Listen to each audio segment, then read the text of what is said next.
How's it going again? Welcome to How's a Tarot. Today we'll be showcasing the Marigold Tarot, and I'm very excited for this. This is one of the first decks I saw online on a Pinterest account, and I was just in love with the art style, and I'm super glad I got this. The Marigold Tarot is made by the 13th Press, and its artist is Amrit Brar. I hope I said that right. It's at a cost of $55. It's pretty pricey. It costed me about 60 something because of shipping. This ships out of New York, to my knowledge. So there's your reference there if you want to get it. So first, let's check the box. Unfortunately, I'm not a huge fan of the box. I love the art. I love the little shine to it.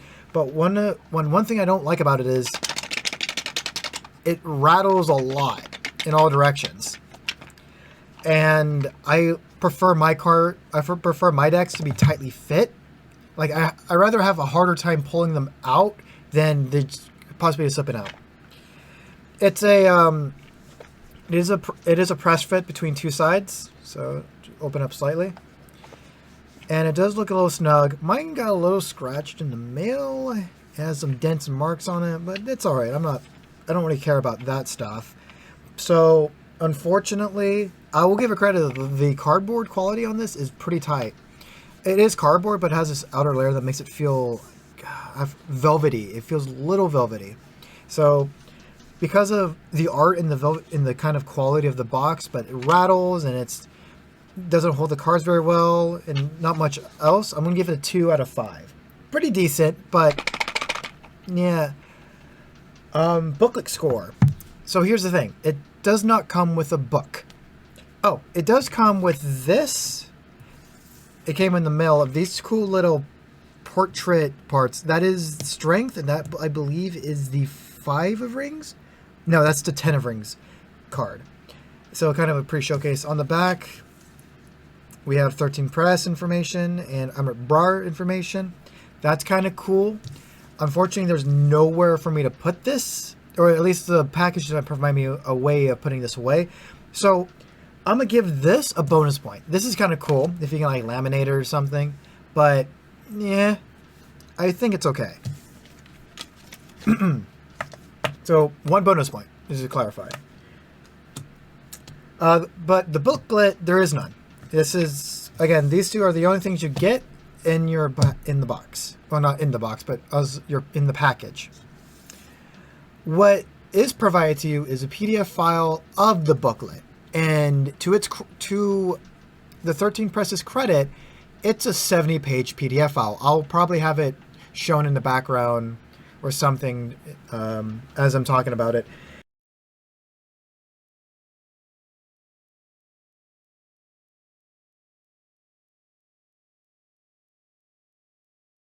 It's pretty big, and I think it's really cool. You can buy it for, I think, about $30. But again, that's more shipping and da-da-da. But, you know, I'm reviewing it as as what I got of what I bought, which was the Marigold Tarot, and no booklet. But I will give it a point for providing me a PDF of a pretty big book. I'm just more of a physical guy. If that doesn't matter with you, then the book's a 5 out of 5. If I had it personally here, it would be a 5 out of 5, as you can probably see. Now let's get into the cards. Quick drink of water, though. Okay. Okay, so we open this up. And we'll put this over here.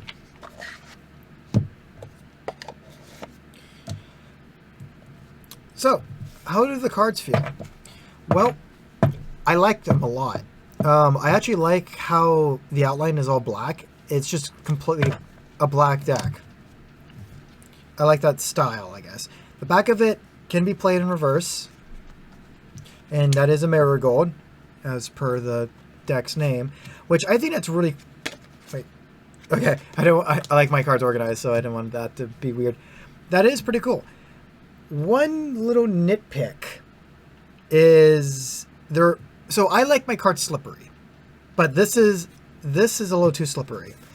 It feels like I could lose them at any moment. I have to like grip them hard or else they're all going to spill. See, I barely touched it and it flew over there.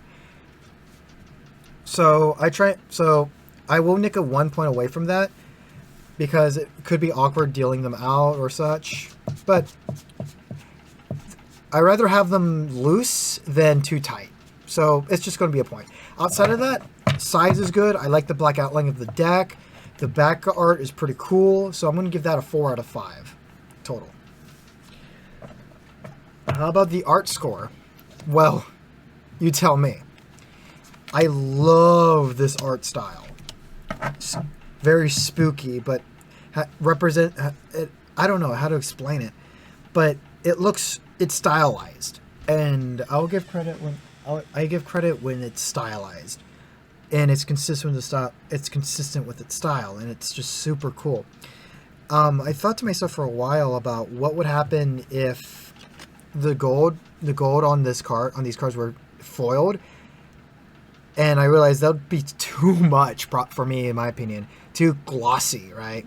So I actually like how it keeps this kind of darker gold, just like a darker shade of gold. And I'm pretty impressed that it only has these 3 colors: black, dark gold, and black. Sorry about that. I had a bit of background noise, and I realized my lighting was a little bad. Let's see. I want to make sure that's going to be good for now. Cool.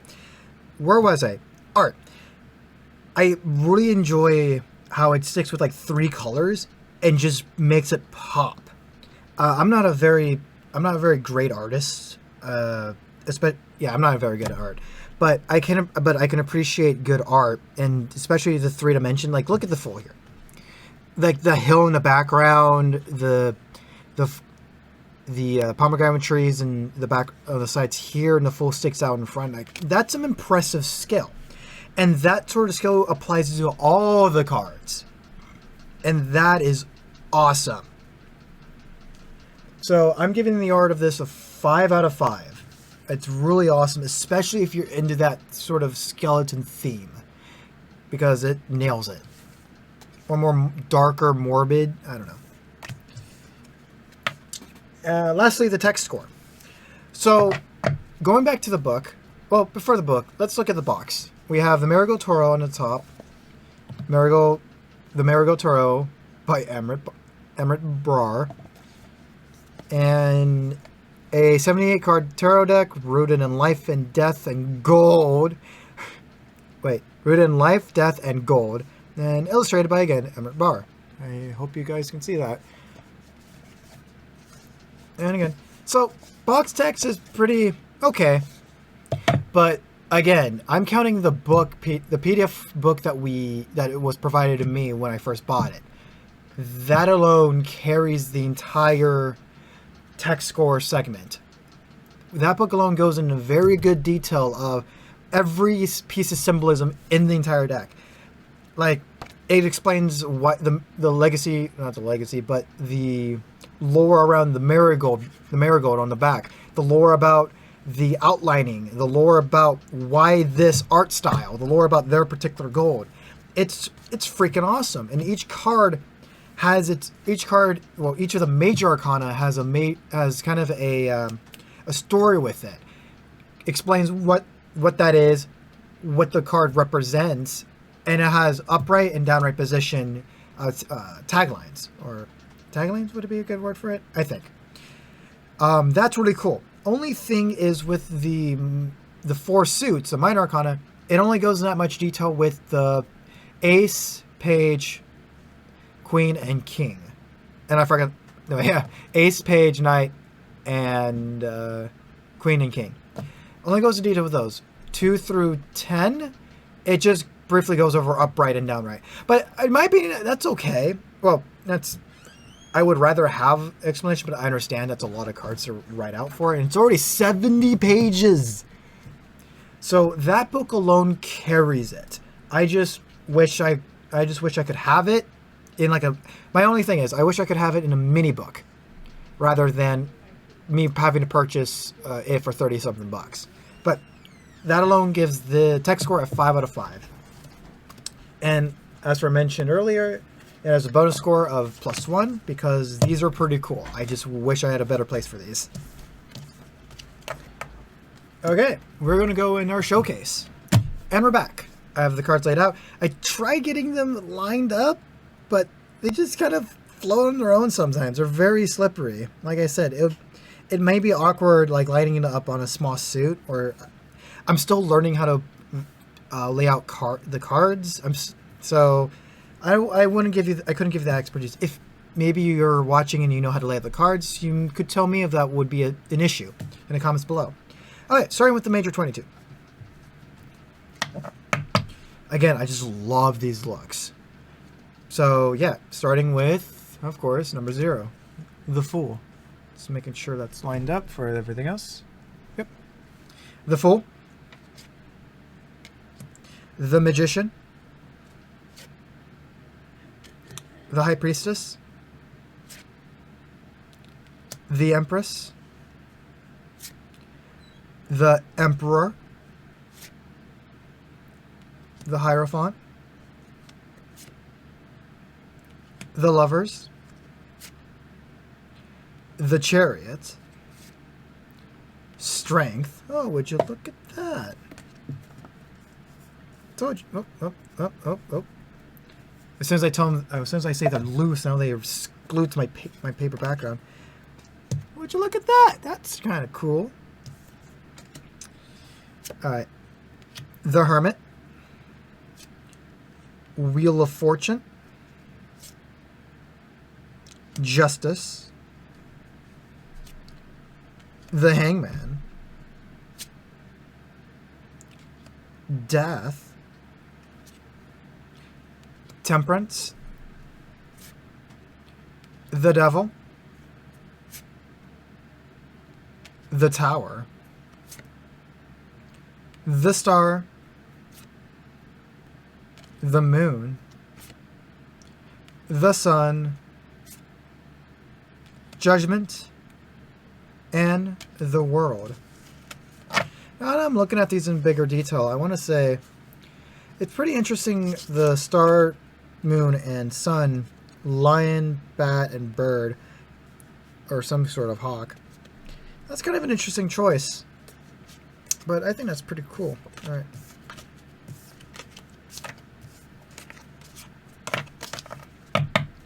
All right, let's put this over here. Let's see, let's put that back. Oh, this is in the way. Oh, that card was in the way too. Whoops, my bad. Put the card back. Oh. Starting now, Wands. Ace of Wands. 2 of Wands. 3. 4. Oh, see, it's very...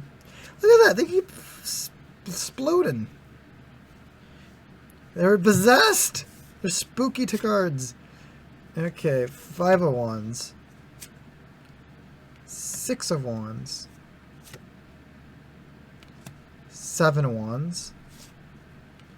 8. 9. 10. And I'm going to say it right this time. Page of Wands. Knight of Wands. Queen of Wands. And King of Wands.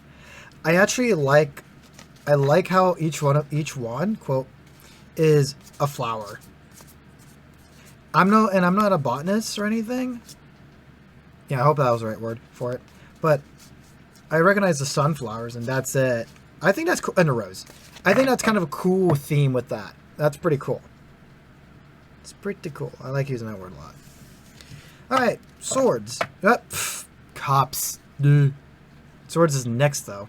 Let me see you. All right. Ace of Cups. 2 of Cups. 3. 4. 5. 6. 7. 8. 9. 10. Page of Cups. Knight of Cups,